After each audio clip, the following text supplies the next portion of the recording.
Weißt du, wofür Amiga steht? Nein. Amiga steht für ein Phänomen, das Frauen und auch Männer befallen kann.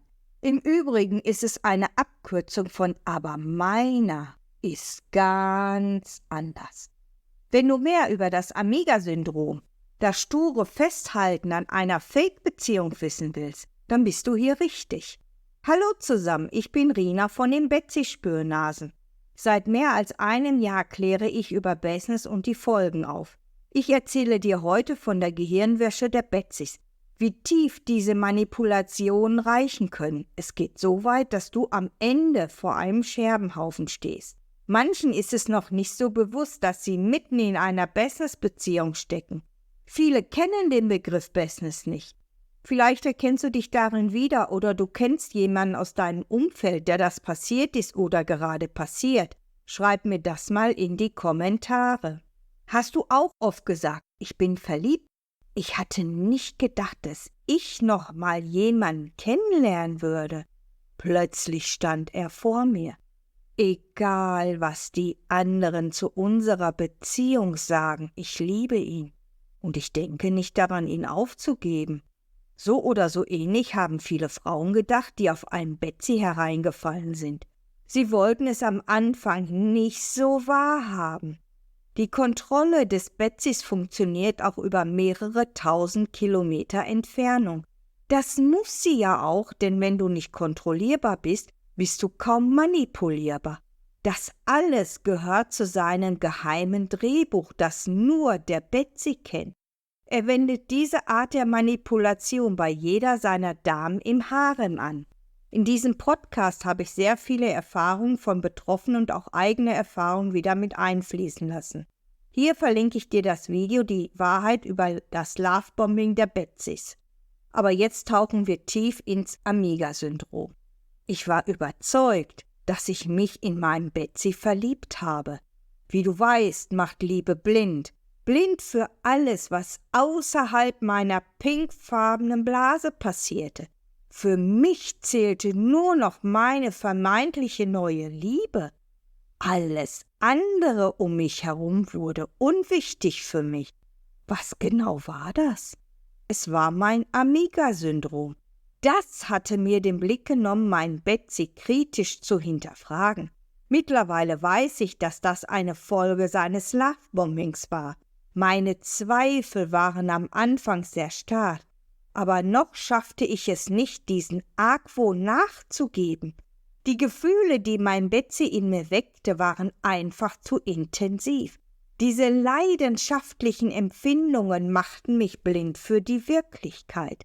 Ich wollte diese schönen Momente einfach nicht mehr missen. Das hatte noch kein Mann vor ihm mit mir gemacht. Ich konnte mich so gut mit ihm über Gott und die Welt unterhalten. Er hörte mir zu, interessierte sich für mich, für meine Familie, mein Leben. Und dass er jünger war als ich, war für mich nicht der Rede wert. Meine innere Stimme, die sehr wohl da war, meldete sich immer mal wieder leise. Aber hörte ich darauf? Natürlich nicht, denn ich konnte es ja nicht so ganz greifen, was diese Zweifel mir sagen wollten. Ich war verwirrt, weil auf der einen Seite mein Betsy mir immer wieder schöne Komplimente machte, mir meine Wünsche von den Augen ablas. Das hat noch kein Mann vor ihm mit mir gemacht, aber trotzdem wurde ich das seltsame Gefühl nicht los, dass alles viel zu schön war, um wahr zu sein. Mein Betsy schaffte es immer wieder, mir meine Ängste zu nehmen, mit seinen Sprüchen. Eine einheimische Frau hat mich noch nie interessiert, sie sind so bla bla bla. Da muss ich dir aber sagen, hat er über sie gelästert oder sie sogar beleidigt. Ich wollte schon immer eine Europäerin als Frau haben. Sie sind etwas ganz Besonderes, so anders. Auch sein Spruch, mein Schatz, dein Alter ist mir vollkommen egal. Es ist doch nur eine Zahl und ich war auf der Suche nach etwas Ernstem, etwas Festem. Bei dir habe ich es sofort gewusst, dass du die Richtige für mich bist. Das hat mich überzeugt. Ich dachte, dass es ihm genauso ging wie mir, dass wir dasselbe fühlten, dass wir auf einer Wellenlänge lagen. Ich hatte den Eindruck, meinen Seelenverwandten gefunden zu haben. Im Nachhinein stellte sich heraus, dass mein Bild von ihm nur ein Fake war. Ich kam nicht auf die Idee, seine Erzählungen zu hinterfragen. Wozu denn auch? Ich habe alles für bare Münze genommen. Ungereimtheiten, mein Gefühl, dass etwas nicht stimmen konnte, schob ich rigoros beiseite. Ich ignorierte auch die wohlmeinenden Ratschläge von meinen engsten Freunden, als ich ihnen von ihm erzählte. Meine Familie, Freunde und Kollegen waren sehr besorgt, da ich mich immer mehr veränderte. Ich redete nicht viel über ihn. In den nächtlichen Gesprächen sagte er mir, dass die anderen unsere besondere Liebe nicht verstehen würden, da er ein bla bla bla ist. Hier brachte er seine Religion und Hautfarbe mit ins Spiel, ab und zu auch sein jüngeres Alter. Mich störte es nicht, dass er einer anderen Religion als ich angehörte, aber einige hatten mich schon gefragt, was er von mir wollte. Sahen Sie das denn nicht? Wir liebten uns doch. Und mit ihren Fragen bestätigten sie doch nur seine Befürchtungen. Warum sagten sie mir, lass bloß die Finger von ihm? Er will doch nur dein Geld. Ich fragte mich dann auch immer wieder, was sahen sie in ihm, was ich nicht sah? Ich glaubte, meine Freunde und Familie gönnten uns unser Glück nicht. Dass er mich heiraten wollte, bewies doch schon, dass er mich liebte, oder nicht? Auf die Befürchtung meiner Freunde antwortete ich nur, ihr kennt ihn nicht so, wie ich ihn kenne, oder aber meiner ist ganz anders. Oder alle anderen Frauen sind auf einem Betsy hereingefallen, aber ich doch nicht. Natürlich redete ich mir die ganze Situation schön, denn ich versuchte verzweifelt die Realität an meine Vorstellung von der idealen Beziehung anzupassen. Immer wieder entschuldigte ich sein Verhalten. Er kommt aus einer anderen Kultur. Er liebt mich doch ganz bestimmt. Er kann es nur nicht so zeigen. Oder auch, das hat er nicht so gemeint.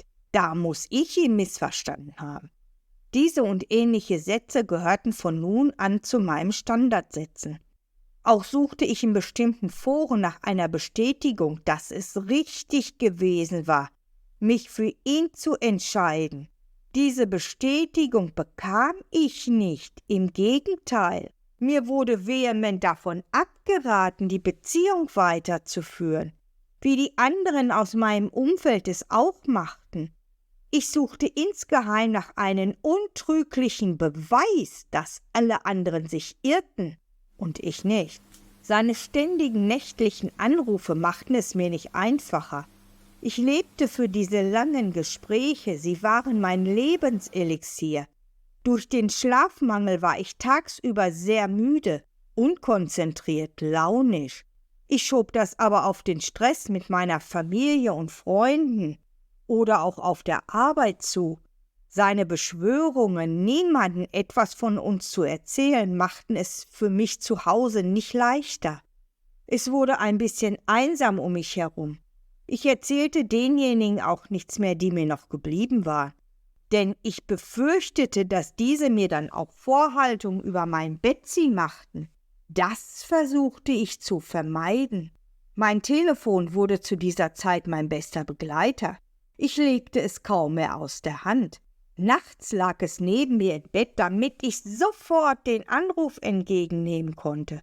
Es war die einzige Verbindung zu ihm, wenn ich ihn nicht besuchte. Wenn er sich ein paar Tage nicht meldete, war ich besorgt. Ich konnte dann nachts kaum schlafen, da ich seine Anrufe, seine Nachrichten regelrecht vermisste. Ich fieberte diesen Telefonaten förmlich entgegen. Immer wieder kreisten meine Gedanken um das letzte Mal, als wir noch miteinander gesprochen hatten. Klar forderte er von mir immer mal wieder Geld, weil er finanziell in Schwierigkeiten geraten war und seiner Familie nicht helfen konnte. Aber ich hatte auch nicht so viel zu dieser Zeit übrig. Ich teilte ihm das mit, was er sehr verzweifelt aufgenommen hatte. Ich bekam sofort ein schlechtes Gewissen, denn ich wollte ja helfen. Aber zu diesem Zeitpunkt war es mir nicht so möglich gewesen, wie ich ihm gerne geholfen hätte. Das Geld war einfach nicht da gewesen. Das brachte ich nicht mit seinem Schweigen in Verbindung. Ab und zu sah ich, dass er online war, aber warum meldet er sich nicht bei mir? Er wusste doch, wie sehr ich ihn liebte, oder nicht? Er wusste doch, dass ich ihn vermisste, denn ich hatte es ihm auf die Mailbox gesprochen. Meine Nachrichten waren angekommen, aber nicht gelesen worden. Was sollte das? Warum machte er das mit mir? Ich verstand das nicht. Meine Gedanken drehten sich im Kreis. Immer wieder spielte ich das Gespräch nach. Nach ein paar Wochen meldete er sich wieder bei mir. Er sagte mir, dass er das Geld für sein Guthaben seiner Mutter gegeben hatte, weil sie es dringender brauchte. Deshalb hatte er sich nicht mehr gemeldet, obwohl ich mir nicht ganz sicher war, ob er die Wahrheit sagte, glaubte ich ihm schließlich doch. Seine Anrufe, seine Nachrichten vermittelten mir wieder das angenehme Gefühl, geliebt und vermisst zu werden. Nach einigen Wochen begann er einen Streit mit mir. Er wollte von mir wissen, mit wem ich mich abends treffe. Er verlangte, dass ich wie eine gute Frau zu Hause bleiben sollte. Das fand ich mehr als merkwürdig. Danach meldete er sich wieder nicht bei mir. Da dachte ich noch, dass er schmollt. Von wegen. Ein paar Tage später rief er mich wieder an. Er gab mir zu verstehen, dass ich ihn dazu gebracht hätte, wütend zu werden. Meine Zweifel mischten sich mit meinen Schuldgefühlen. Ich war unsicher, was das zu bedeuten hätte. Aber ich ging danach abends nicht mehr mit meinen Freundinnen aus oder ich verschwieg es ihm, was mein schlechtes Gewissen verschlimmerte, denn ich hatte plötzlich Geheimnisse vor ihm. Seine Anrufe, seine Nachrichten vermittelten mir wieder das schöne, behagliche Gefühl, geliebt und vermisst zu werden. Mit der Zeit bewies ich ihm immer wieder meine Liebe, indem ich ihm größere Summen überwies. Meine Arbeit litt unter dem ständigen Dauerstress mit meinem Betsy, und es kam, wie es kommen musste. Ich verlor meine Arbeit, weil meine Fehler immer mehr wurden und andere Kollegen nicht mehr bereit waren, diese zu decken. Meine Fehlzeiten häuften sich unter anderem durch unspezifische Krankheiten. Nur die Ärzte konnten körperlich gesehen nichts entdecken. Was für ein Unsinn, dachte ich mir. Von wegen psychisch bedingt. Nur statt besser zu werden, bekam ich immer wieder kleinere Infekte. Mal hatte ich Durchfall, dann Magenschmerzen oder auch Kopfschmerzen, Verspannungen im Rücken. Später wurde mir sogar eine Depression diagnostiziert. Aber verband ich das mit meinem Betsy? Nein. Als wieder einmal eine Geldforderung kam und die Frage im Raum stand, wann ich ihn wieder besuchen käme, gab ich zähneknirschend zu, keine Arbeit mehr zu haben. Ich hatte nicht mehr die finanziellen Möglichkeiten, zu ihm zu fliegen. Es kam, wie es kommen musste. Er warf mir vor, wie alle Deutschen, nur auf Geld aus zu sein. Wir stritten uns. Danach meldete er sich ein paar Wochen nicht mehr. Der Kreislauf begann von vorn. Seine Geldforderungen kamen nicht mehr so oft, denn meine Ersparnisse waren aufgebraucht, mein Dispo überzogen. Einige Rechnungen konnte ich nicht mehr bezahlen, also bekam ich Post vom Inkassobüro. Pfändungen lasteten auf meinem Konto. Mein Betsy bedrängte mich immer mehr, ihm Geld oder auch Geschenke zu schicken. Ich lehnte es ab. Er glaubte mir nicht, dass ich finanziell am Ende war. Es begann immer wieder von vorn. Geldforderung, meine Ablehnung, Schweigen, wieder melden, gepaart mit Liebesbekundung. Wenn das nicht half, dann machte er mich nieder. Wenn ich dann weinte, kamen später Entschuldigungen mit der Begründung, ich würde ihn mit meinem Verhalten verrückt machen. Seine Kontrollwut, seine Eifersucht setzten mir ebenfalls zu. Immer wieder versicherte ich ihm, dass ich nur ihn lieben und dass es niemand anderes in meinem Leben geben würde. Aber er kam immer öfter darauf zurück, denn eines Tages meldete er sich nicht mehr. Ich wurde von ihm blockiert. Erst viel später kam mir der Gedanke, dass sein Schweigen an dem fehlenden Geld lag. Nach meinem Aufwachen machte ich mir die bittersten Vorwürfe. Mir war, als hätte er mich einer Gehirnwäsche unterzogen. Meine Landung in der Realität war sehr schmerzhaft. Diese Beziehung, die im Grunde genommen keine gewesen war, kostete mich sehr viel. Es blieben unsichtbare Narben zurück, das Vertrauen in andere war schlichtweg nicht mehr vorhanden. Die Folgen einer Business-Beziehung können für Betroffene erheblich sein. Neben dem Finanziellen sind es auch oft die psychischen Belastungen, die dir zusetzen können. Familie und auch Freundschaften sind einer Zerreißprobe ausgesetzt. Es geht sogar so weit, dass der Kontakt zur Außenwelt abgebrochen wird, dass für die betroffenen Frauen nur noch ihr Betsy zählt. Alles andere wurde unwichtig. In diesem Podcast habe ich eigene Erfahrungen sowie Erfahrungen von Betroffenen mit einfließen lassen. Ihr Heiß-Kalt-Spiel oder Zuckerbrot und Peitsche ist eine ganz perfide Manipulation. Sie erzeugt eine emotionale Abhängigkeit bei dir. Es wird hinterher sehr schwer, sich davon zu lösen. Wenn du dich von deinem Betsy getrennt hast, dann hast du auch das Gefühl, wie aus einem Albtraum zu erwachen. Betroffene berichteten mir, dass sie das Gefühl anschließend hatten, einer Gehirnwäsche unterzogen worden zu sein. Der Weg aus einer Business-Beziehung ist nicht einfach. Die Dauer ist individuell. Wichtig vor allem ist, dass du von selbst aus aktiv wirst. Suche dir Unterstützung von Gleichgesinnten, denn diese wissen, wie es dir ergangen ist. Dann hast du auch nicht mehr das Gefühl, allein zu sein mit diesem Gefühlschaos. Eine Gruppe kann helfen. Welche Gruppe die richtige für dich ist, entscheidest du ganz allein. Manchmal musst du einige Gruppen ausprobieren, bis du die richtige findest. Suche dir einen Coach oder Therapeuten. Das kann dir ebenfalls helfen, dein Gefühlschaos zu verarbeiten. Wie hat sich bei dir das Amiga-Syndrom gemeldet? Wie hat dein Betsy es geschafft, dass du ihm blind vertraut hast? Schreib mir das mal in die Kommentare. Vielen Dank fürs Zuhören. Wenn ihr bis hier dran geblieben seid, dann abonniert doch unseren Kanal, damit ihr keins der Videos mehr verpasst.